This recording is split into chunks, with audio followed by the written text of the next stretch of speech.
So sir వచ్చిన తర్వాత మొదటిసారిగా కాంపౌండ్స్ ఎక్కువ చెప్తూ ఉన్నారు. సో ఎప్పుడు సంతకాలు కాంపౌండ్స్ కూడా శాంక్షన్ తీసుకోవడం జరిగింది సార్. సో ఇంకా మనకి సంబంధించి హౌసింగ్ డిపార్ట్మెంట్ తరఫున మనకి ఇప్పుడు సర్క్యులర్ జారీ చేసి దాన్ని 2 విడతలుగానే 50 మ్యాండేస్ ఒకసారి 40 మ్యాండేస్ నవంబర్ వరకు జరుగుతుంది సార్. ఇప్పుడంతా కూడా పంటలు వేసేసి ఉంటారు. నవంబర్, డిసెంబరు, జనవరి, ఫిబ్రవరి, మార్చిలో ఆ 4 నెలల్లో మిగతా ఇది కంప్లీషన్ చేసుకుంటారు సార్. ఇప్పుడు కూడా ఇయర్ కూడా అలాగే జరుగుతుంటారు సార్ మ్యాక్సిమం సార్. ఓకే, ఇప్పుడు వరి నాట్లు పడి ఎంతకాలం అయింది సార్? 1 మంత్ అయింది సార్. ఈ 1 మంత్ గురించి కాదు కదా మాట్లాడాల్సింది, అంతకు ముందంతా కదా ఇది ఆగస్టు, మార్చి నుంచి ఆగస్టు వరకు కదా. మొన్న పెట్టినప్పుడు మామూలుగా మాకు వర్క్స్ జరిగేది మాత్రం ఫిబ్రవరి నుంచి బాగా. ఇవి 5 పంచాయతీలు వచ్చేసి ఈస్ట్ బాపట్ల, వాళ్ళు ఏదైతే పని దొరకలేదు మాకని వచ్చారు. అవును సార్. మున్సిపల్లో కలిసిపోయామని వచ్చారు. అవును సార్. దానివల్ల తగ్గింది. దానివల్ల ఈ ఎస్సీ ఫ్యామిలీస్ 938, ఎస్టీ ఫ్యామిలీస్ 207 ఇప్పుడు యాడ్ అవుతుంది. రేపు సోమవారం నుంచి వర్క్ ఆర్డర్ ఇస్తే ఇవి కలపటం వల్ల మనం 4-5 ప్లేస్లో వచ్చేస్తాం సార్. డేస్ యాక్షన్ ప్లాన్ అనేది మీరందరూ కూడా అచీవ్ అవుతున్నారా లేదా అనేది మనం క్లియర్గా క్రిటికల్గా రివ్యూ చేస్తాం. నాట్ ఓన్లీ డిస్ట్రిక్ట్ లెవెల్, ఇది స్టేట్ లెవెల్లో రివ్యూ జరుగుతుంది.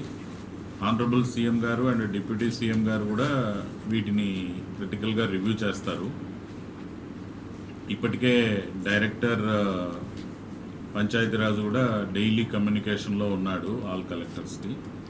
So I request all of you, all MPDOs and APOs, దీన్ని మీరు this is your target.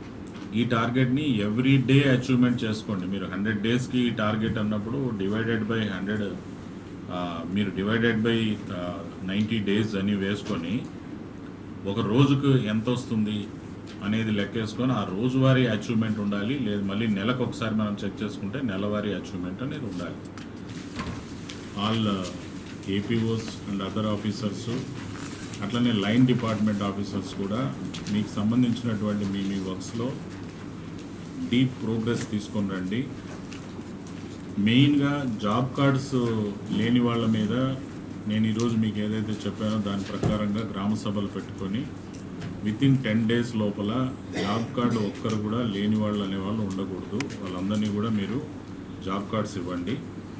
Job cards ఇచ్చేసాము, అయిపోయింది మా పని, ఇంకా మేము పని చూపించే అవసరం లేదని కాకుండా షెల్ఫ్ ఆఫ్ వర్క్స్ని ఐడెంటిఫై చేసి వర్క్స్ అన్నీ కూడా పెట్టుకొని ఇన్నోవేటివ్గా కూడా మీరు ఐడెంటిఫై చేసుకొని వాళ్ళందరికీ 100 డేస్ వచ్చేటట్టు మీ యొక్క యావరేజ్ మ్యాండేజ్ అనేది హయ్యెస్ట్ ఉండేటట్టు, అట్లనే మీ యొక్క యావరేజ్ వేజ్ అనేది కూడా హయ్యెస్ట్ ఉండేటట్టు, ప్రతి మండలిది కూడా మన స్టేట్ కన్నా కూడా హైయెస్ట్లో ఉండేటట్టు మీరు చూసుకోండి. బయటకు ఎక్కడన్నా మాకు తెలిసింది, ఎంక్వైరీలో వచ్చింది ఎక్కడైనా అని అంటే మాత్రం will take very very serious.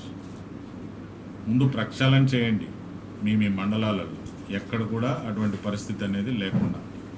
దీనికి నాకు ఇన్స్టిట్యూషనలైజ్ అయినట్టు ఇన్ఫర్మేషన్ వస్తూ ఉంది. టాప్ టు బాటమ్, పైనుంచి కింద దాకా అందరూ దీంట్లో హ్యాండ్ ఇన్ గ్లోవ్ లాగా